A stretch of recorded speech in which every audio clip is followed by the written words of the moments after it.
Hi, I'm Hal Roberts. This is Bridge City News. Here's some of the top stories we've been following.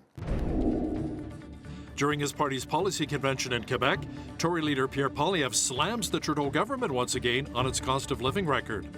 The trial involving Freedom Convoy organizers Tamara Lich and Chris Barber continued in Ottawa. We hear from a lawyer with Empowered Canadians to get her thoughts on the proceedings. And we also hear from a Fort Macleod councillor charged during the Coutts border blockade about what's next for him and his family. Your nation, your province, your southern Alberta. From the heart of Lethbridge, it's Bridge City News with Hal Roberts. Thanks so much for joining us. The trial continued in Ottawa for two of the Freedom Convoy organizers, Medicine Hat's Tamara Lich and Chris Barber from Saskatchewan. Both face charges of mischief, obstructing police, intimidation, and counseling others to commit mischief. Barber, who owns a trucking company in Saskatchewan, is also charged with counseling others to disobey a court order that banned loud honking in Ottawa's downtown core. Now, to chat about what is transpiring in Ottawa in more detail is Alberta lawyer Eva Chepiuk, who is quite familiar with these cases. She's also with a group called Empowered Canadians, and she joins us now from Calgary. Eva, how do you think this will all play out? Will the Trudeau government make examples of both Lich and Barber? You know, it's really hard for me to tell, and I'm not the criminal lawyer. I'm obviously not in Ottawa right now. For me, what I'd like to say is it's really disheartening and disappointing to see the amount of resources that are going into this case. You know, this is a 4-week trial, 16 days, and the amount of preparation on behalf of the police and the Crown, I can't even imagine. And so the amount of resources going into Tamara and Chris's case, when all I observed is them asking protesters that came to Ottawa to be peaceful and lawful. So it's really hard to see that happening. And like I said, taxpayer money, the resources going into this. Now, Crown Prosecutor Tim Radcliffe says he'll bring forward 100 pieces of evidence and calling 22 witnesses to come forward, including police officers and even the former Ottawa mayor. How much could this potentially hurt Lich and Barber in their cases? Hard to know, and from my understanding, a lot of the evidence is from social media, so it's evidence everyone has, and I'm following along on social media like other people. And today, the second witness from the Ottawa Police Services, he was asked directly, have you ever spoken to Tamara Lich or Chris Barber? And the answer was no. These are the witnesses that the Ottawa City Police and the Crown are bringing forward as the first witnesses to set the stage. And, you know, if it's not even people that they had direct contact with, it's very strange to me. Thanks so much for joining us today, Eva. That was Eva Chepiuk, an Alberta lawyer with Empowered Canadians, joining us from Calgary. A Fort Macleod town councillor who was charged during the Coutts border blockade last year is speaking out in support of the Coutts Four who've been in jail and not received bail for a year and a half now. Marco Van Hugenbos says it appears as though the four are being held as political prisoners. I believe that these men not getting bail, and that bail is denied once and twice for some of these men, is a political decision. There's political influence and political interference to make an example, and I believe there's a bigger I wouldn't call it a conspiracy, but there's a bigger picture at play here that ties back to the Emergencies Act, the implementation of the Emergencies Act.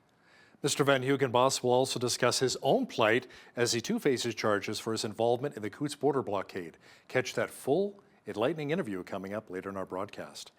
A Lethbridge woman who stabbed a hostage multiple times last year was sentenced to 10 years in prison in Lethbridge court. In July of 2022, Courtney Louise Shaw went into Lethbridge legal guidance and asked to speak to a lawyer. She was told the attorney wasn't available, and that's when she pointed a firearm at two employees and threatened to kill them. She then took worker Catherine Linder hostage and stabbed her in the neck numerous times. Linder miraculously survived the entire ordeal.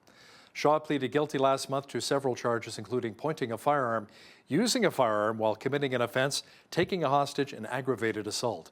She was given 628 days credit against her sentence for the time she's already served. A Crown attorney says people may never know the motives behind a mass stabbing in North Vancouver, BC 2 years ago that left one woman dead and several others injured. Yannick Bandigo was sentenced to life in prison with no chance of parole for 15 years for one count of second-degree murder. Prosecutors say they hope the sentencing brings some closure for victims, families, and the community. One thing is the judge clearly explained in his judgment as well that he took into account all the victim impact statement, the 3 days that were in court, as well as the impact that those horrific basically incident had on the Lynn Valley community. He made it clear that this is one of the aggravating factor in the sentence. So that's really good that point of view for us. This is something that we, as a Crown, discussed and put forward right from the start. That was a really important factor to take into account. It's not just a simple murder, but the long-lasting impact on the community is still ongoing, and the judge basically mentioned that in his judgment. Residents in the North Shuswap region of BC are being allowed back into their homes after a devastating wildfire forced evacuations last month. Locals will get a first-hand look at the damage caused by the Bush Creek East wildfire. More than 200 properties were either damaged or completely wiped out by the blaze. Officials say residents should not cancel emergency supports until they know the state of their property, because once these supports are canceled, they cannot be reinstated. The 2023 wildfire season, already the worst on record for British Columbia, has burned over 22,400 square kilometers of land so far. There are still 411 active wildfires burning in the province. An evacuation order has been lifted for Yellowknife. That is 3 weeks after wildfire forced the city's 20,000 residents from their homes. The order for the capital of the Northwest Territories, which also included 2 nearby First Nations, was downgraded today to an evacuation alert. That is good news.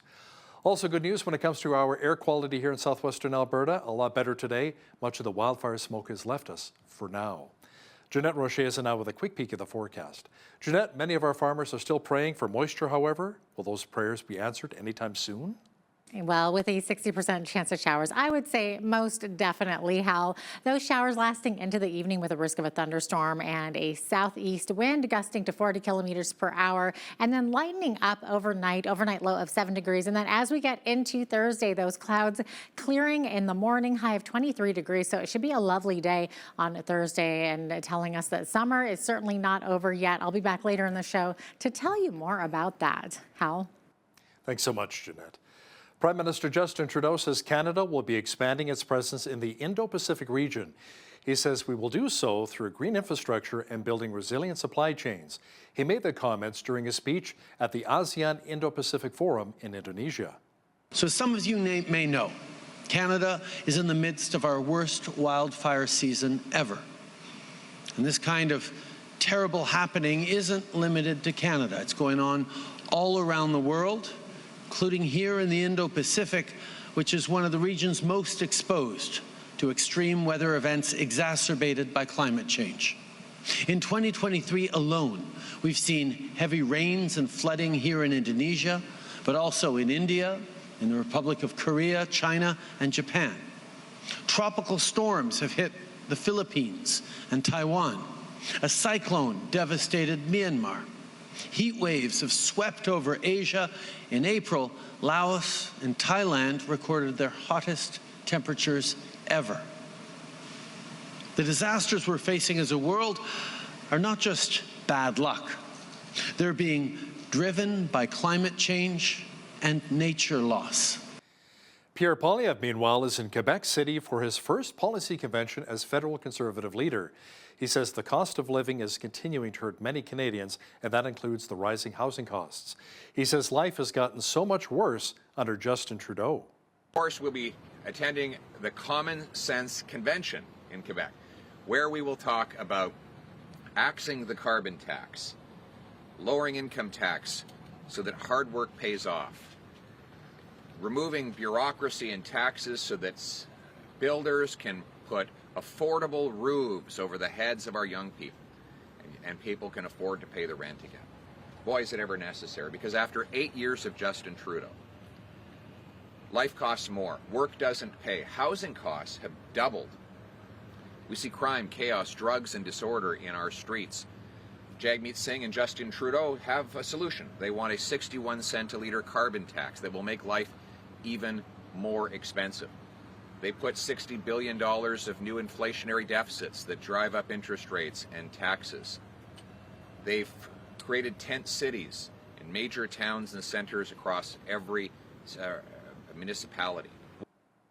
The cost of living and cost of political promises are expected to dominate on the Manitoba election campaign trail. The governing PCs are expected to make an announcement on affordability a day after promising to lower taxes. Liberal leader Dougal Lamont says his campaign platform includes about $1 billion in new spending on healthcare and education. It also features higher income and property taxes for some. NDP leader Wab Kinew, meanwhile, has already promised to freeze utility rates. Utility customers in Medicine Hat, Alberta are set to receive some much-needed relief. All 9 city councillors unanimously approved a total of $33.1 million for a cost pressure relief program. The motion was put forward by Sheila Sharps. Every residential utility account holder in the city will receive a $400 payment on their bill for September and $200 in both October and November. And we do have other mechanisms to provide support that are beyond this sort of narrow. At the moment it's narrow. That doesn't mean the discussion doesn't continue. But I think in all ways we have other ways to help with cost pressure relief. And we should continue to explore those. I would like to see a doubling up of payments early on, and I think this motion achieves that. So I want to thank you, Councillor Sharps, for putting that forward. I'm full support. Small and medium businesses will also receive a payment of $1,000 in September and $500 in both October and November. The cost of the program will be around $6.1 million, and the payments will show up on the September 18th billing cycle. Former Cypress Medicine Hat MLA Drew Barnes says the money going out to Hatters is wonderful news and is really needed right now. He says, however, that Medicine Hat City Council really needs to look at all of the huge fees people are paying when it comes to their utility bills.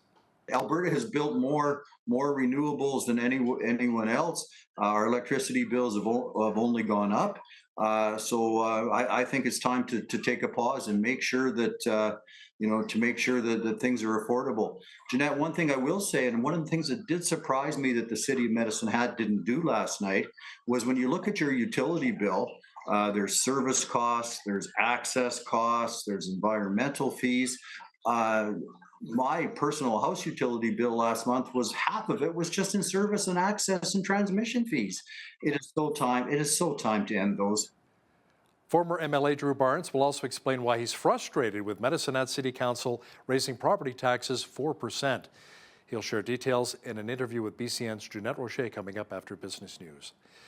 Ensuring our veterans are always remembered can be a tall task, but it's one that local veteran and historian Glenn Miller is up to. He'll be partnering up with the Galt Museum and Archives in Lethbridge to host a special walking tour of Mountain View Cemetery on Thursday. The tour will help shine a light on the military history of our city and the veterans who pay the ultimate sacrifice. Video journalist Micah Quinn has that story. This is actually the first of perhaps many. Glenn Miller says the walking tour will highlight Lethbridge's military history since the Boer War. Miller will also discuss the story of an Indigenous veteran who received a military marker through the Unmarked Grave program. One story I'm going to be talking about is Private George Strangling-Wolf, who is the only Indigenous veteran that I know of is buried here in Lethbridge. Why is he in Lethbridge? No one can really know. He worked as a scout after the First World War with the Mounted Police, but everyone else I know of is buried on the reserve through the Blood Tribe, for example. And his story is unique in that through the sacrifice of Albert Mountain Horse, who was the first casualty from the Blood Tribe, he was gassed and actually died just as he got back to Canada. Ironically, Albert's death perhaps could have saved George Strangling-Wolf's life, and I'll be talking about that on the cemetery tour. According to Veterans Affairs Canada, the organization maintains 250,000 eligible grave markers in over 7,800 cemeteries across Canada. The field of honors here is massive. There's so many of our heroes buried here, and so many people don't know. So the more exposure people get for veterans, even though they're not here no more, they did their job. We owe them. At least I think so. For more information on the walking tour, you can visit the Galt Museum and Archives website under the calendar section. For Bridge City News, I'm Micah Quinn. So important to remember our veterans who did so much for us. Well, it was nice enjoying better air quality today across much of southwestern Alberta. There's still a hint, however, of the wildfire smoke, which has made its way to our region. As for how the forecast is shaping up, we'll have those details for you shortly.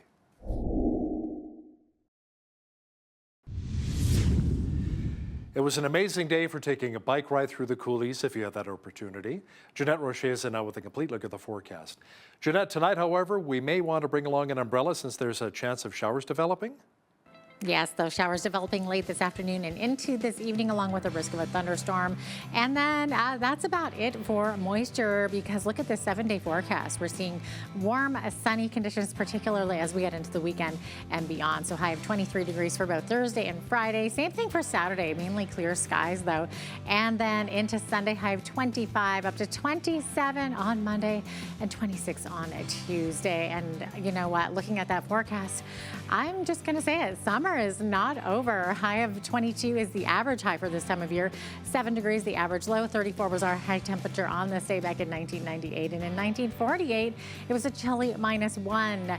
Okay, so sun rose this morning at 6:54, sunset now at 8:04. So we're at 13 hours and 10 minutes. Days getting shorter and shorter. A mix of sun and cloud on the west coast. Victoria looking at high of 18 degrees, 20 in Vancouver, 18 for a high in Edmonton. We're still looking at widespread smoke this evening and into tomorrow morning. Early morning showers, 30% chance, and then clearing. 18 for a high in Calgary tomorrow.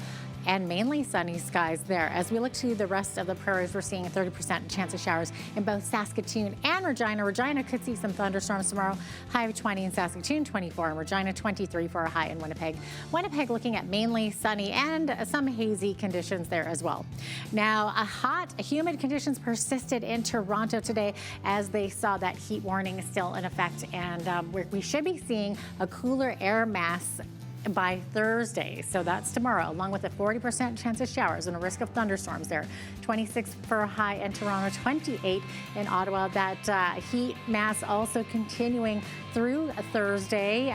They could see very hot, humid conditions there, along with a 40% chance of showers, risk of thunderstorms. 29 for a high in Montreal. Now, Montreal could see those hot, humid conditions lasting right through till Friday, and they are also expected to see some showers and thunderstorms tomorrow as well. 29 tomorrow in Fredericton, high of 24 degrees in Halifax. Halifax could see a chance of showers, 40% chance of showers also in Charlottetown tomorrow, high of 22 degrees. 23 for a high in St. John's. We're looking at chance of drizzle, 40% chance early in the morning, and then as we get into the afternoon, we're looking at full-on showers. So there you have it. That is your forecast. The Bank of Canada held its key interest rate steady at 5%. The central bank decided against another rate hike as the economy continues to falter. Officials, however, are keeping the door open to more rate hikes, citing continued inflationary pressures. Canada's inflation rate was 3.3% in July. That is up from 2.8% the previous month.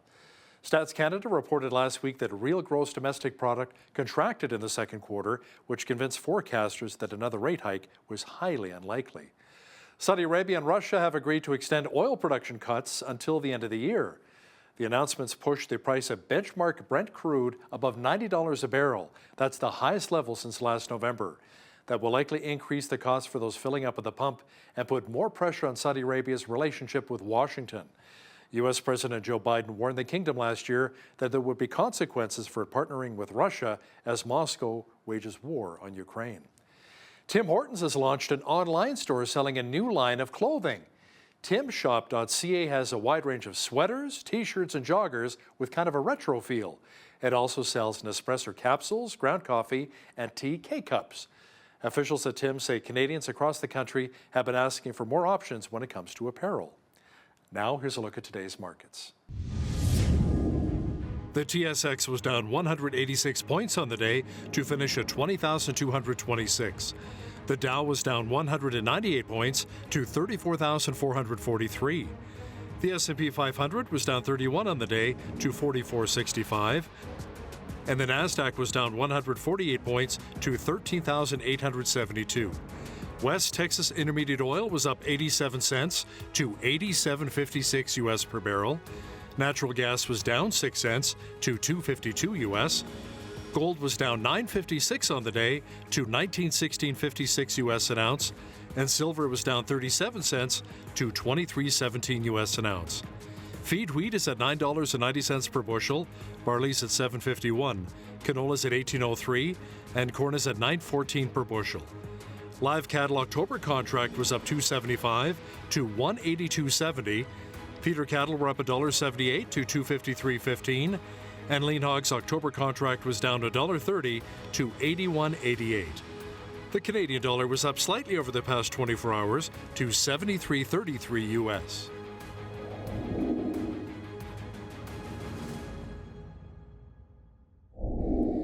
Recapping one of our top stories, the trials of Freedom Convoy organizers Tamara Leach and Chris Barber continued in Ottawa. During testimony today, an Ottawa police officer said his department expected the Freedom Convoy protest to last only one weekend in early 2022. But Inspector Russell Lucas says they knew a core group of demonstrators would stick around longer. Leach and Barber are accused of mischief, obstructing police, and other charges in their role during the demonstration in our nation's capital. The trial is expected to last 16 days. The Coutts border blockade also made national headlines. Now, there are 4 men known as the Coutts 4 who've not received bail and have been behind bars for about a year and a half. Coming up, we're going to chat with someone who participated in the Coutts protest and has been in contact with the Coutts 4, Fort Macleod Town Councillor Marco Van Hugenbos. That interview is coming up shortly. Listen, when you see news happening in your community, be sure to send us an email at info@bridgecitynews.ca. And if you missed any of today's local stories, check out our website, bridgecitynews.ca.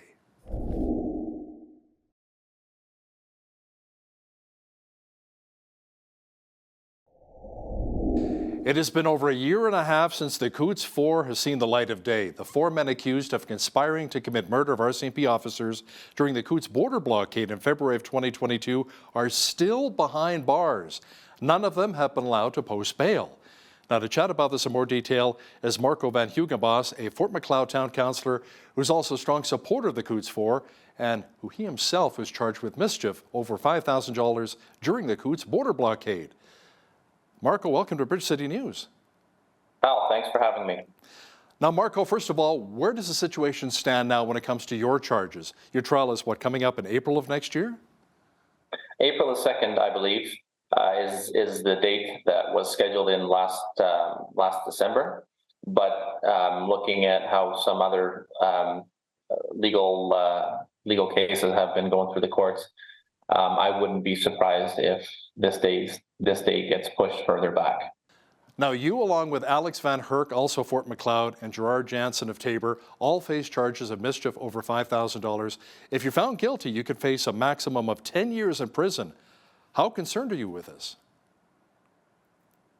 Well, the reality of the charges has come home.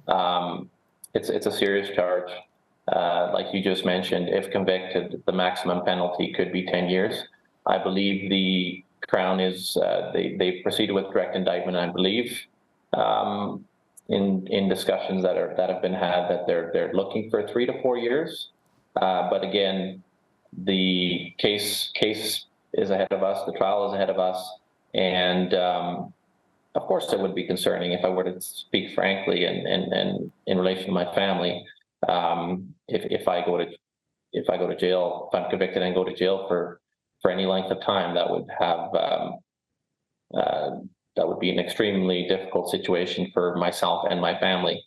But I'll be honest, that's not something we're focused on at this point. I believe that we have a valid opportunity, and the case and the trial ahead of us will allow us to dispute the charges that have been thrown at us.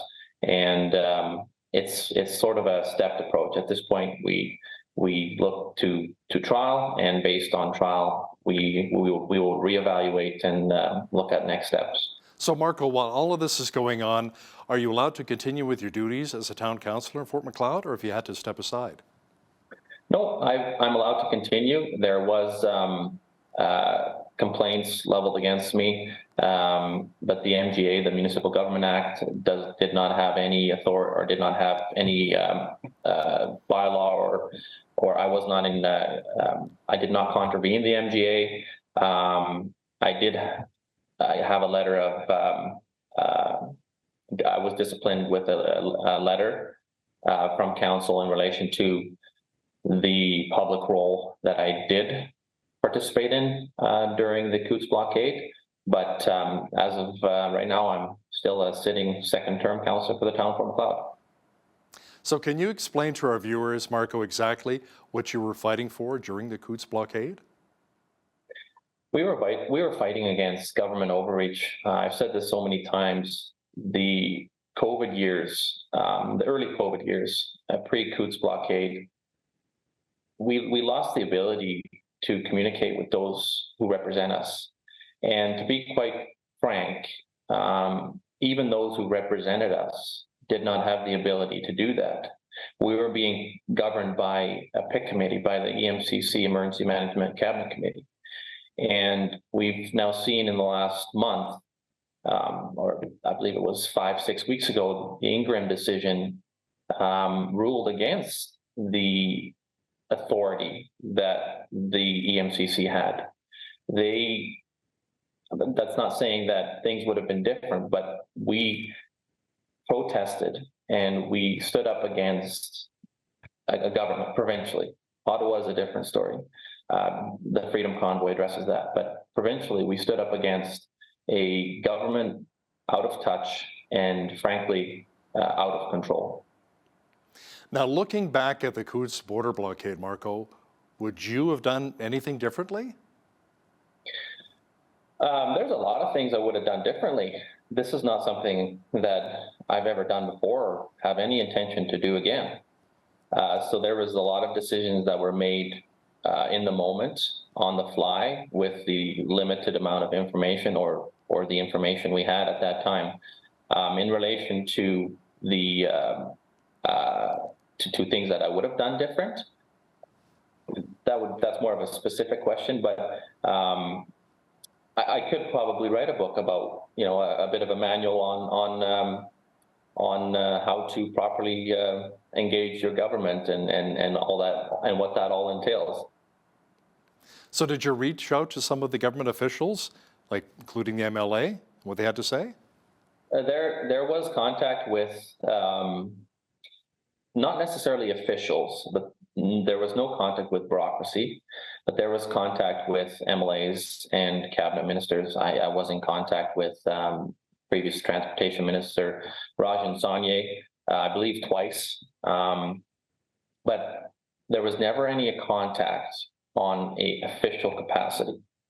These would have been cabinet ministers, these would have been MLAs. We know Grant Hunter attended the Coutts blockade. There were others, but there was no official delegation or direction given by the Alberta government, by the Jason Kenney government, to communicate with those in the capacity to represent the Coutts blockade. Now let's talk about the Coutts Four here, Marco. Chris Carbert, Chris Lysak, Jerry Moore, and Anthony Oleanic. In your opinion, why is it that none of them have been granted bail? They've been behind bars for a year and a half now. In relation to that, if I take the bail situation on its own, considering how lax the bail system and how dysfunctional the bail system is in Canada, like the statement that everybody gets bail in Canada is not untrue. Obviously, there's situations where a person wouldn't, but largely most people get bail. If we look at minor criminal or petty crime, or what the government or the Crown deems as petty crime, sometimes the offenders make their way back to their community before the enforcement that brings them in makes their way back to a community. At least that's the case in Southern Alberta. I believe that these men not getting bail, that bail is denied once and twice for some of these men, is a political decision. There's political influence and political interference to make an example, and I believe there's a I wouldn't call it a conspiracy, but there's a bigger picture at play here that ties back to the Emergencies Act, the implementation of the Emergencies Act. As you know, or if you don't know, I was subpoenaed to testify at the commission last November. And what struck me, and I actually had an interview in relation to the commission just recently, so I was thinking about those days and what all happened and the questioning and etc. What struck me, considering the emphasis, and some of this is retroactive based on the report that the commissioner issued this February, based on the report that came out and how Coots was such a key catalyst to the implementation, like the guns and all the details around Coots, how that was such a large catalyst to the implementation of the Emergencies Act. I found it very interesting how little focus Coots received at the commission. I was the only witness that was that testified on the protester side of things. I believe the Attorney General, Deputy Commissioner, the Mayor of Coots, and maybe a few other officials spoke in relation to details, but as an attendee of Coots, I was the only individual subpoenaed. And if we look at Ottawa in comparison, there was 20 or 30 protesters that had a role or that had standing at the commission. So the focus was on Ottawa, rightfully so. Ottawa was a big deal as well. It's the capital city. But considering the rationale for the implementation of the Emergencies Act being Coots, it's interesting how little standing Coots received during the commission. So Marco, what do you say to the RCMP who say they have overwhelming evidence against the Coots 4, including 15 firearms that were confiscated, ammunition, and body armor? At this point, it would be the Crown. I imagine the RCMP would have been involved in that investigation, but I would say to them, present your case. If you have a case, and if it's so cut and dried, what's with the games? What's with the grandstanding? Why the delays? Why are we dragging this out to the point where these men will become eligible for a Jordan application? And to explain on a Jordan application, Jordan versus Canada, I believe there was a case back, I don't know the date, but it established the timelines to a fair and timely trial. And that timeline is 30 months. We are over that halfway mark.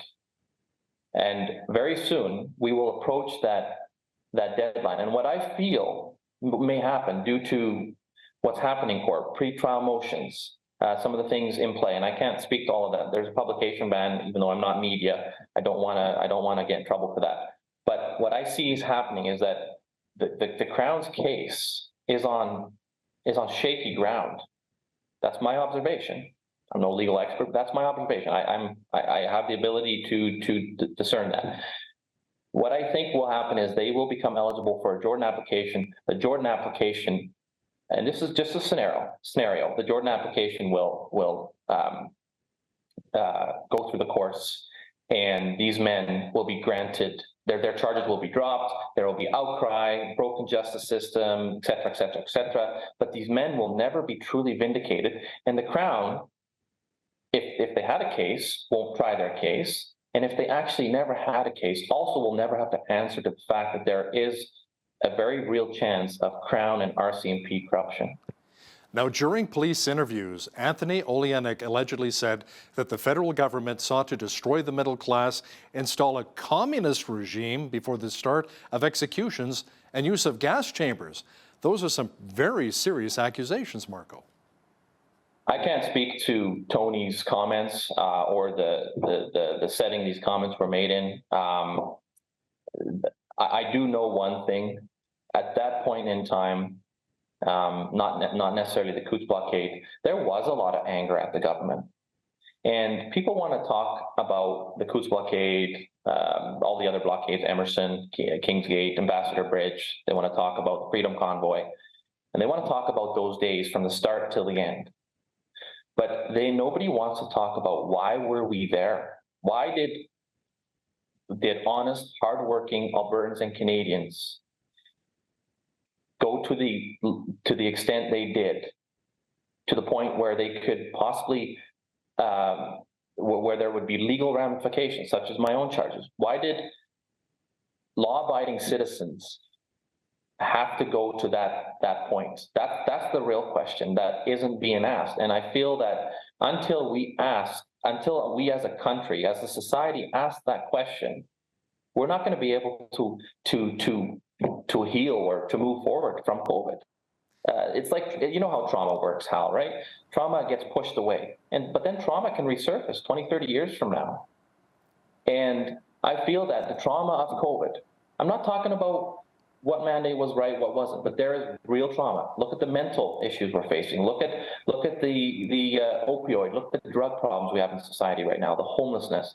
Look at the consequences, the financial consequences of COVID. That's not me pointing fingers at any one government official. But if we do not come forward as a country, as a society, and address these issues and have these frank, tough conversations, we can't move forward and heal.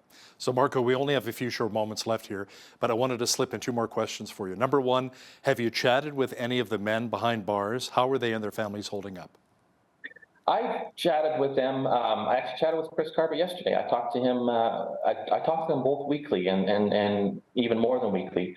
I go and see them. They're visited. You can see them. They get 2 visitations per week, 1 hour each. But this, you can just imagine how this has affected their families. 3 of these men are dads. We have 7 kids who haven't seen their dads for 18 months. I believe it's 18 months. We have families that have been torn apart. And I'm not here to speak to the details of their charges, the details of their cases, what they said, all that. I'm not the judge, I'm not the jury. But where is the justice in this? Justice delayed is justice denied. And in relation to Bill, these men had no priors. These men are not a threat to society. There's so many measures we could take to allow these men to be with their families. It's almost like, how do we expect these kids to integrate into society considering what they're going through? You know, kids need their dads, and their families. It's been extremely stressful. Like it's I can't put it into words. Let's talk about the support the Coots 4 have received by many here in southern Alberta and beyond. There was a convoy of around 235 vehicles in January of this year by those showing a lot of their support for the Coots 4. What other support have they received? They've received tremendous support. There are. It took a while for the story to get out. Even for myself, I assumed that the system would, they would be eligible for bail and they would just work their way through the system like I am. And then that never happened. And that's where it got my attention. And it took a while before it became mainstream. There's a lot of large accusations against them. So the public was reluctant at first to get behind them. But what's happening to them right now is so unfair that most people, regardless of their views of it, know there's something wrong. And the support that has come out of that is tremendous. There's individuals such as Granny McKay, who's an advocate for them. There's a Twitter show, Political Prisoners, under Jason Levine. Or it's not Twitter, it's on Rumble. It's the Jason Levine show that in depth shares their content. The Coots 4 is no longer a rural, small, or Southern Alberta rural story. It's become a national and even international story. And with that, I believe that's a phenomenal, that's phenomenal success for those who have made that possible, but also for the 4 men. That's what we need. There has to be accountability, and there has to be accountability brought back into our judicial system. Marco, thanks so much for your time today. Thanks, Hal. Thanks for having me on. That was Marco Van Hugenbos, Fort Macleod Town Councillor and one of the protesters from the Coots border blockade crossing during the pandemic of February of 2022, and a big supporter of the Coots 4.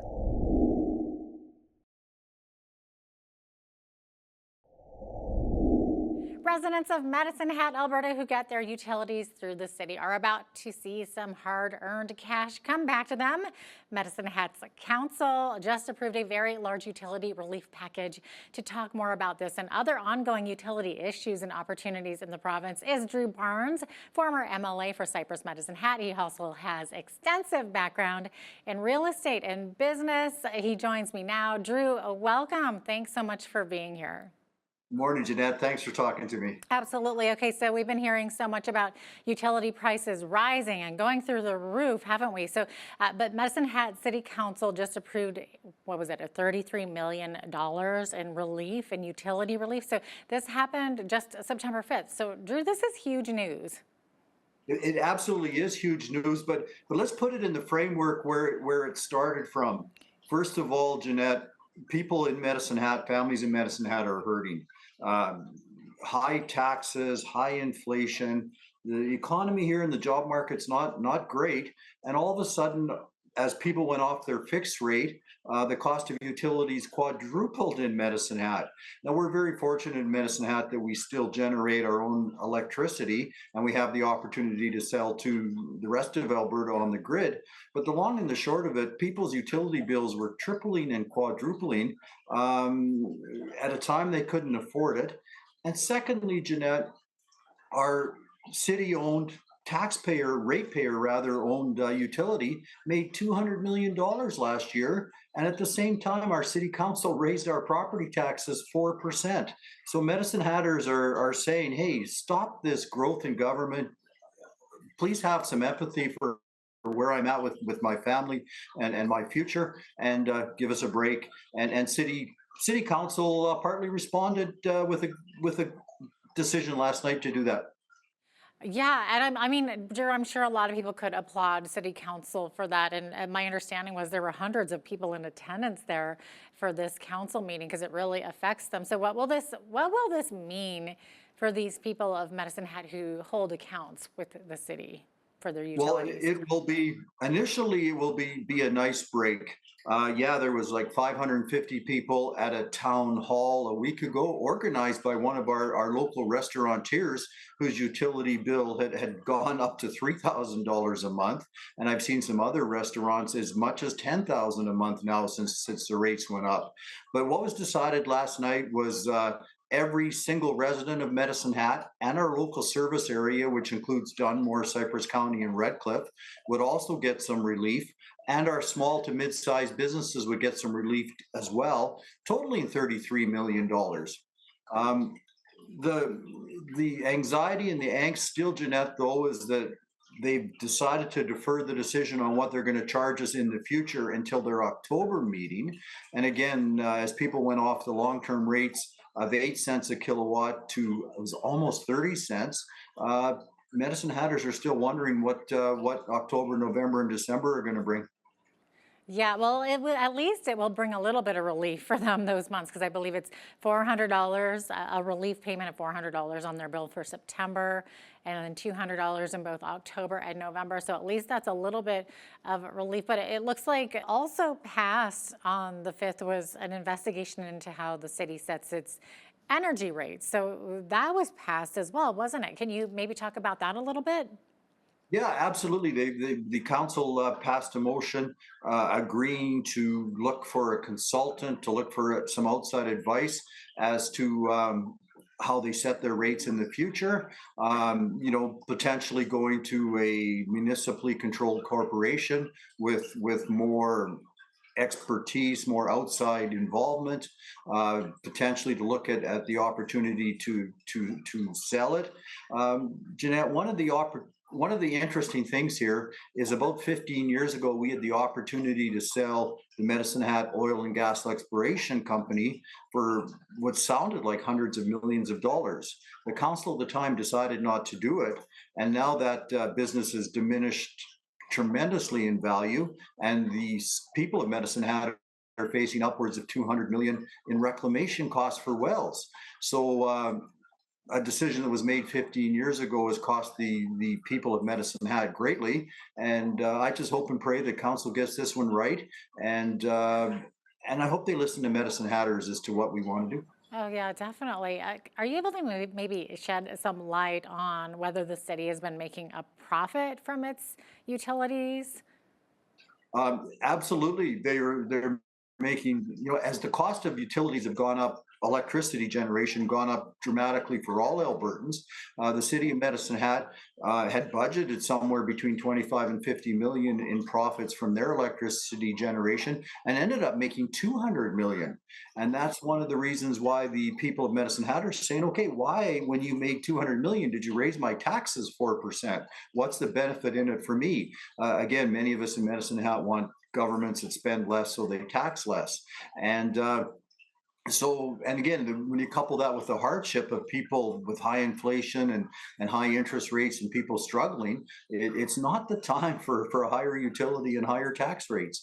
And so as the cost of electricity generation has become a hardship for many Albertan families, the Medicine Hat electricity, we've been in the business for over 100 years, has had the opportunity to have some profits. And what's the best way to help the people of Medicine Hat? That's the question.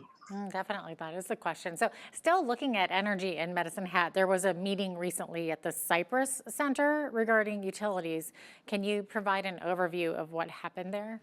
Yeah, absolutely. One of our restaurateurs, the Thai Orchid Palace, organized it. There was around 550 people came. The mayor and I believe it was 3 of our councillors came as well. And it was a real great opportunity for people to express, first of all, their hardship.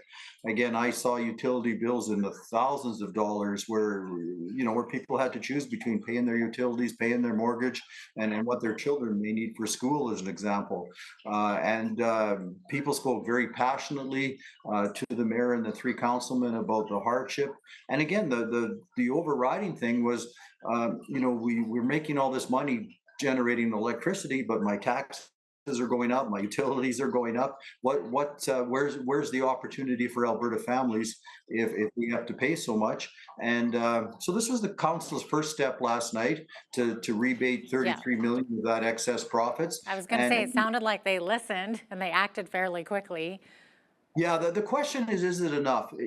When they have almost 150 million of excess profits generated, is giving back about 20-25% of that enough to get Alberta families and Medicine Hat families and Medicine Hat small businesses through the hardship? And then again, people are concerned that if they don't do something with the rate that's charged, so if you get $200 off your November bill, but your November electricity and gas is quadruple, you're still facing hardship. Exactly.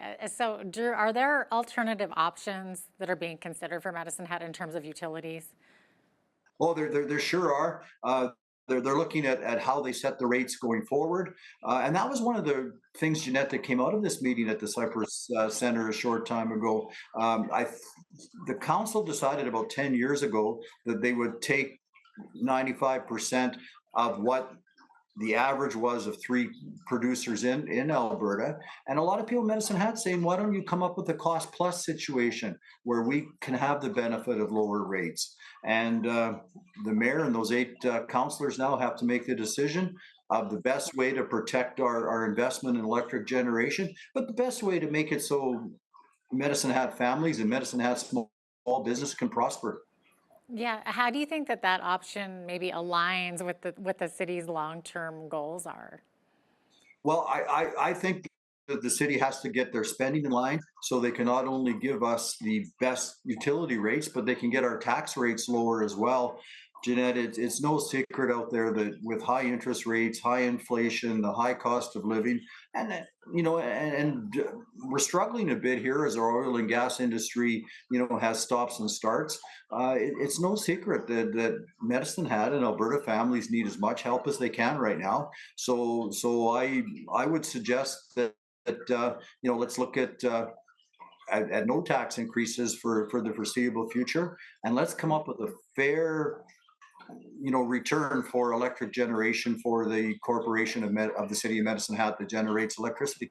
How would you assess Mayor Lindsay Clark's progress in following her election platform, especially in relation to the city's infrastructure?